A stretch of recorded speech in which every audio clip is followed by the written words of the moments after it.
You tap a phone, and a meal appears. You pay a few dollars to skip a line. Next day, delivery feels free because the subscription was paid long ago. Convenience feels like time saved. Economically, it behaves like a quiet tax, a tax on time scarcity, and that tax is growing. A McKinsey survey found that 72% of U.S. consumers regularly pay extra for convenience even when they know the price is inflated. But the real shift is psychological. The more convenience becomes normal, the less we remember what the baseline felt like. Modern life sells speed. The bill hides everywhere except the price tag. Part 1. Why convenience became a business model. Time scarcity is universal. Everyone feels short on time. Parents, commuters, students, workers, retirees. That makes it the perfect product to monetize. Platforms discovered the formula early. Step 1. Remove friction. Step 2. Reintroduce just enough friction to make the premium tier feel worth it. Airports do this with fast-track lanes. Streaming services do it with ad-free plans. Apps do it with priority delivery and boosted dispatch. The goal isn't to slow the system down. The goal is to shape your perception of waiting. A slightly slower default here, a slightly longer delivery window there, a few more taps at checkout. Not enough to frustrate, but enough to make premium convenience feel rational.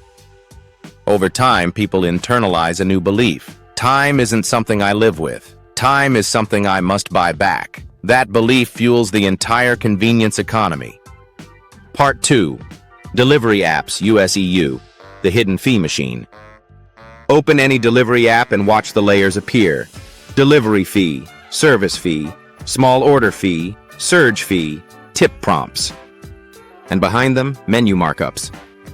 Investigations by NYT and Which found that menu prices on apps are 15 to 25% higher than in-store prices. Restaurants raise prices to absorb commissions. Platforms take commissions commonly between 20 to 30%. Consumers pay service fees and delivery fees. Drivers absorb time risk and fluctuating pay.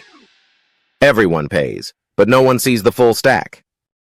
The psychological shift is bigger. Consumers stop comparing app totals to restaurant totals. They compare this week's order to last week's order. And the moment that happens, the app becomes the reference market. The real price disappears.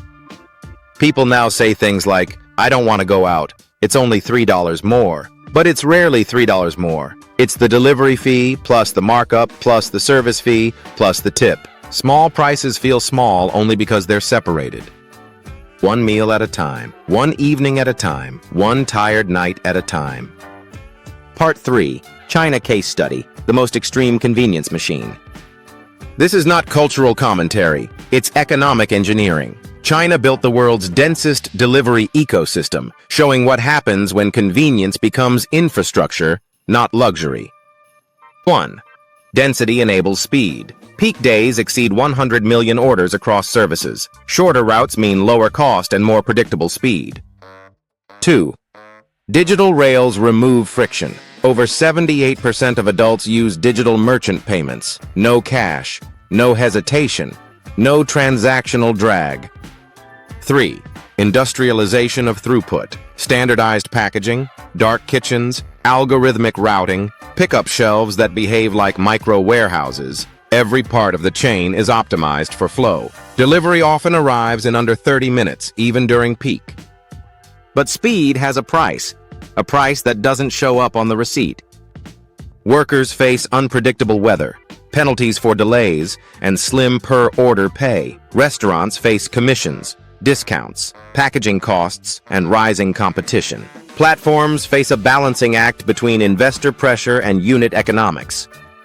Convenience feels cheap to consumers because its true costs are scattered across everyone else. This ecosystem reveals a universal truth. When convenience becomes a city's default, someone must absorb the volatility.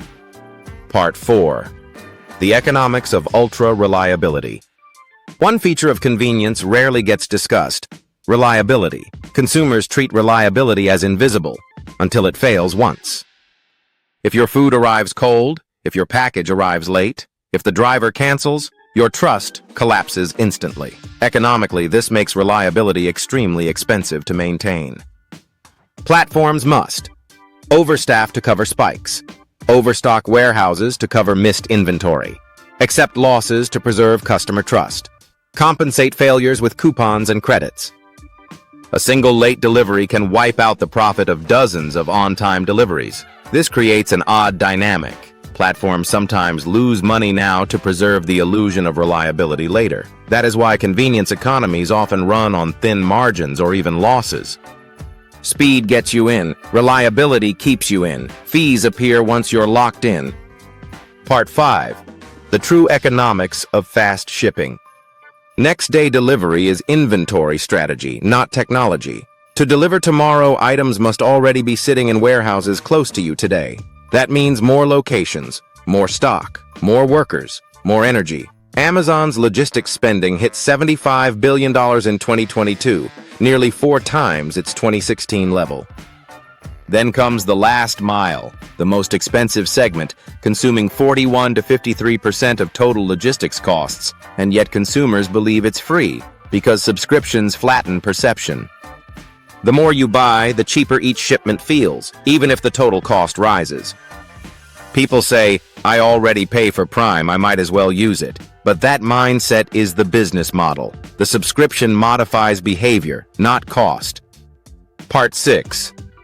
Priority lanes and paid convenience. Queues are not inefficiencies. They are pricing ladders. Airports charge $8 to $25 for fast-track access. Theme parks charge premium passes that cost more than the base ticket. None of these systems increase real capacity. They simply rearrange your position in line. People aren't paying to go faster. They're paying to stop feeling powerless. Convenience sells emotional stability. Platforms monetize stress. Part 7. The time premium formula. Time premium is friction added plus urgency signal plus convenience framing. Friction added. Limited slots, longer default windows, more clicks. All mild annoyances, but curated ones. Urgency signal. Only 3 left. Order within 7 minutes. Surge banners. These queues increase conversion by up to 20% in controlled trials. Convenience framing. Priority. Pro. Guaranteed. Words designed to turn a fee into reassurance. Western versus China nuance. US-EU. Convenience is layered above slow defaults. China. Convenience is the default. Monetization layers form above speed. Different structures. Same incentive. You pay to collapse uncertainty. Part 8. Why convenience fees keep rising. Platforms compete for habit, not profit, until investors demand profit. Then the math appears. Fuel, labor, insurance, packaging, warehouse rents, return rates above 30% in apparel, last mile inefficiency that algorithms can only reduce by 8 to 15%. So fees rise quietly. Menu markups, service fee ranges, priority delivery options, subscription add-ons. Consumers rarely revolt because 1. Fees are small individually. 2. Alternatives feel slower. 3. Convenience becomes habit. 4. Baselines shift silently. Convenience is not a slippery slope. It's a staircase, and every step costs a little more.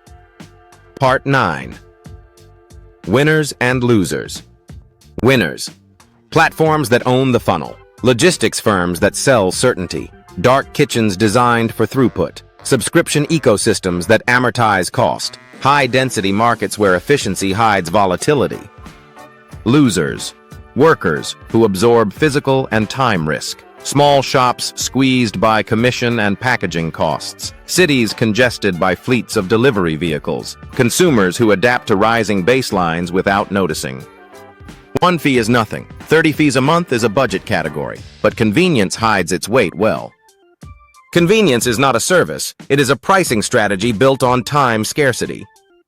Systems add friction, sell relief, and teach us that control must be purchased. Understanding the incentives doesn't mean rejecting convenience. It means seeing the architecture clearly, so you can choose when to pay for speed and when the urgency is manufactured. Stay curious, stay sharp.